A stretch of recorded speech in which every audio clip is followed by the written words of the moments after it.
அப்போ வந்து அவனே சொல்கிறான், எனக்கு நான் எப்படி வெளியே வந்தேன் ஏது எனக்கே ஒரு because it's such a shock. நம்ம அந்த சுச்சுவேஷனில் இருந்தால் தான் நம்மளுக்கு அதோட அருமை தெரியும். நம்ம இங்கே உட்காந்துட்டு 1000 கதை பேசலாம்.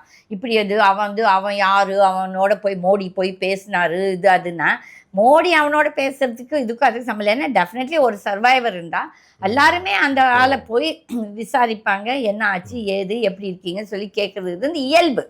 அப்போ வந்து அதுக்கு வந்து ஒரு பெரிய பாலிட்டிக்ஸ்லாம் நம்ம வந்து பூதாகரமாக பண்ணுறதெல்லாம் நம்மளுக்கெல்லாம் ஒரு ரெஸ்பான்சிபிலிட்டி இருக்கணும். ஏன்னா நம்ம எல்லாரும் நான் எப்பவும் சொல்கிற மாதிரி we are the 4th pillar of democracy. அப்போ ஜேர்னலிஸ்ட் இந்த மாதிரி நம்ம என் மாதிரி இன்ஃப்ளூயன்சர்ஸ்லாம் கொஞ்சம் நியாயமாக பேசணும். ஏதோ எல்லாம் வாய்க்கு வந்த மாதிரி பேசுறது வந்து தவறு. ஏன்னா இன்வெஸ்டிகேஷன் இஸ் கோயிங் ஆன். ஆனால் அதில் வந்து ஒரு 4-5 கேப்டன்ஸ் ரொம்ப நல்லா பேசியிருக்காங்க. ஒன்று வந்து கேப்டன் மினு வாடியான்னு சொல்லிட்டு ஒருத்தர் அவர் நல்லா பேசியிருக்காரு. அவர் என்ன சொல்லியிருக்காரு, இந்த டிஜிசிஏன்னு ஒன்று இருக்குது.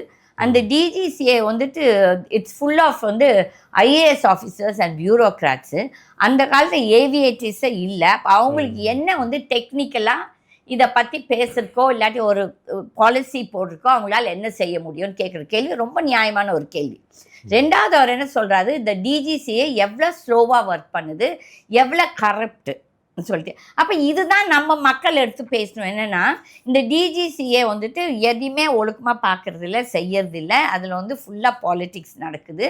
அப்போ வந்து நீங்கள் வந்து டெக்னிக்கல் பீப்புள் யூஆர் ரெஸ்பான்சிபிள். நம்ம வந்து ஒரு நாளைக்கு வந்து லட்சக்கணக்கான மக்கள் ட்ராவல் பண்ணுறாங்க இந்த airlines. Let us stick to only India. ஏன்னா நம்ம வெளிநாடு எல்லா இடத்துலையும் வேர்ல்டு ஓவர் தேர் ஆல் இந்த ஃப்ளைட்டில் போகிறாங்க. அப்போ வந்துட்டு அவர் கிளியராக சொல்கிறாரு, இந்த மாதிரி நம்ம இம்ப்ளிமெண்டேஷன் ஆஃப் பாலிசிஸ் ரொம்ப தப்பாக இருக்குது.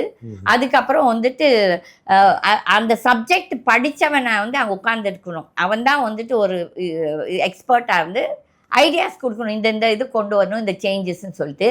ஐஏஎஸ் படித்தவனுக்கு என்ன தெரியும்? பாதி நம்ம நாடு உருப்படாமல் போகிறதே இந்த ஐஏஎஸ் பியூரோக்ராட்ஸால தான்.